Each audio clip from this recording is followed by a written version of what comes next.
legislators from the state of Pennsylvania have reintroduced a bill that would impose a 10% tax on adult and mature video games sold at retail.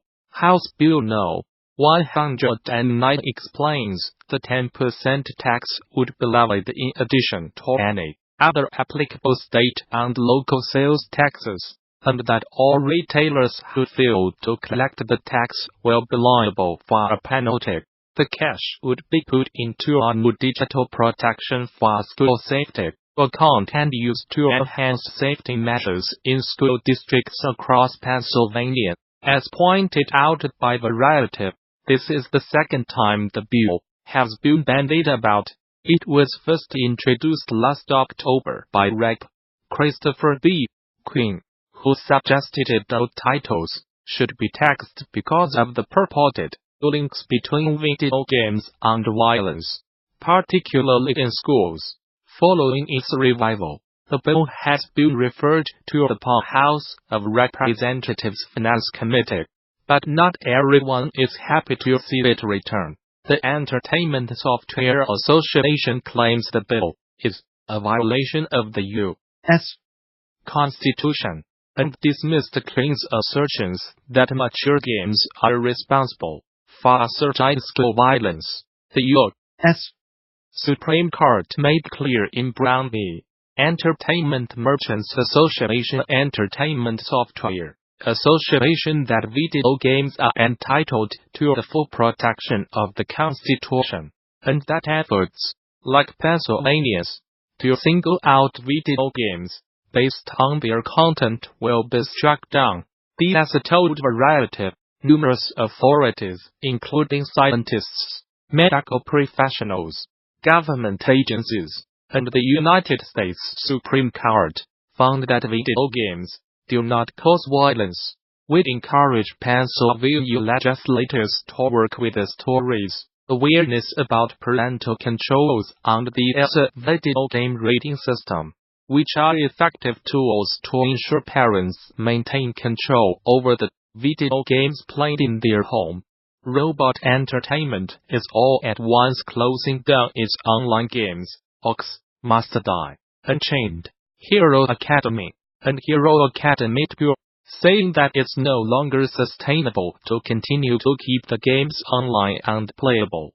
Both the Hero Academy games released for Android, iOS, and PC, while Ox Must Die, Unchained released for PC and PlayStation 4. Though unfortunate, it's not uncommon for developers to close down online servers for games once the cost of keeping them up and running starts to outweigh the money those games bring in. Robot Entertainment offers more details on the specifics of the closure in a post over on its blog, and notes that the 3 games have already been running at a financial loss for several months. In the case of the original Hero Academy, Apple's iOS updates are also partially to blame, though still playable to those that had previously downloaded it. Hero Academy was removed from the App Store in early 2018 following a series of iOS updates from Apple that phased out older and threatened iOS apps. That game, according to the developer, has been technically obsolete for a long time now. We could not maintain the pace of operating system updates from Apple. All 3 of the games will close down fully on April 8th at 10 a.m. Central Standard Time. At some point in the lead-up to that closure, Robot Entertainment will be removing the games from sale, and the ability to create new accounts for each, though a set end date for those features has not been set. The studio has been scaling down its development efforts for nearly a year now, as it looks to focus its efforts on the now two unannounced titles it has in development. In addition to these 3 server closures, Robot Entertainment laid off 30 team members early last year as part to what it called strategic shift to focus on its unreleased project. Last year's Tetris Effect is seen by some as the best version of Tetris, the best game ever made. And at the 2019 Game Developers Conference in March, a few of its elite creatives will show you exactly how they did it. Notably, enhanced Chief Fund game industry veteran Tatsuya Mizuguchi will be at DD this year to help lead an exciting design track on making Tetris Effect that you will not want to miss. Alongside fellow producer Mark McDonald and Tetris Effect director Takashi Ishihara, Mizuguchi will walk you through the game's production journey. An exciting story of creating a new version of an established franchise that allows you with practical lessons applicable to almost all aspects of general game production, from beta reviews and through launch. While the learnings should prove useful for all game makers, this is a talk you absolutely do not want to miss. If you are at all interested in Tetris Effect and the workflow that produced it, further details on this talk and many more are available now on THEGDC 2019 session scheduler. There you can begin to lay out your DD 2019, which takes place March 18th through the 22nd at the newly renovated Moscone Center in San Francisco. Bring your team to DD, register a group of 10 or more and save 10% on conference passes. Learn more. For more details on GDC 2019, visit the show's official website, or subscribe to regular updates via Facebook, Twitter, OS. Gamasutra and DD are sibling organizations under parent company Informa. At the 2019 Game Developers Conference, you can look forward to an array of talks from speakers across the video game industry. During the week, you will hear from industry legends, niche experts, and amazing advocates, many of whom will want to learn about you and your work as much as you do theirs. For developers looking to manage their time and prevent crunch, you will want to know that Deep End Games co-founder Amanda Gardner will be giving a talk at DD about improving time management, especially when you have a family. To introduce you to Gardner, we're each time for a quick Q&A. Come now read below. Would you please introduce yourself and talk about your role in game development? I am Amanda Gardner, the co-founder of the Deep End Games, and I wrote our debut, Perception, which came out in 2017. I am a lifelong gamer and normal fire.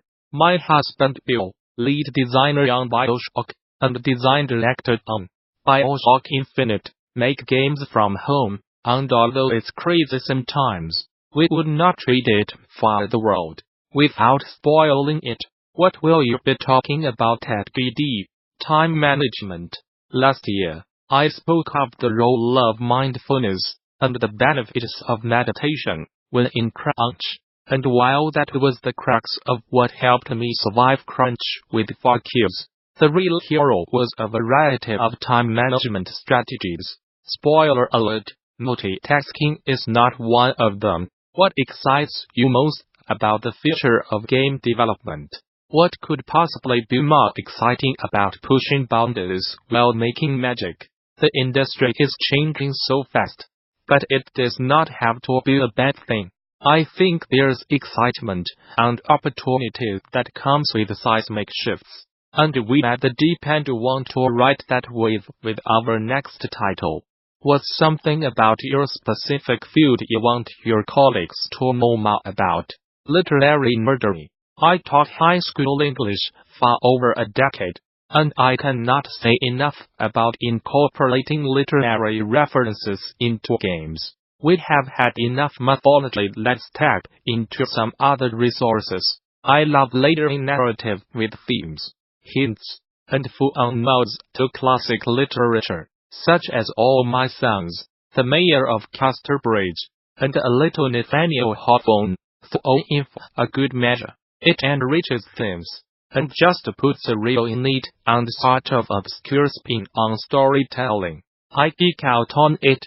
Did you know that the Solar River series was written with influences from T.S. Eliot and James Joyce? Wild. Tell us about your favorite project you worked on in the last year. Bill and I are close to announcing the Depend's next project. Mohaha. Keep an ear to the ground. Bring your team to GD. Register a group of 10 or more and save 10% on conference passes. Learn more.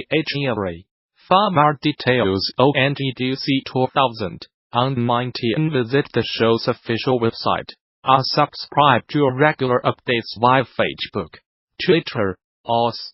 Gamasutra and GD are sibling organizations under parent company Informa. One of the most standout features of Respawn's Apex Legends is the title's Smart Comms ping system, which gives players a way to clearly and effectively communicate on the fly without access to a keyboard or a microphone.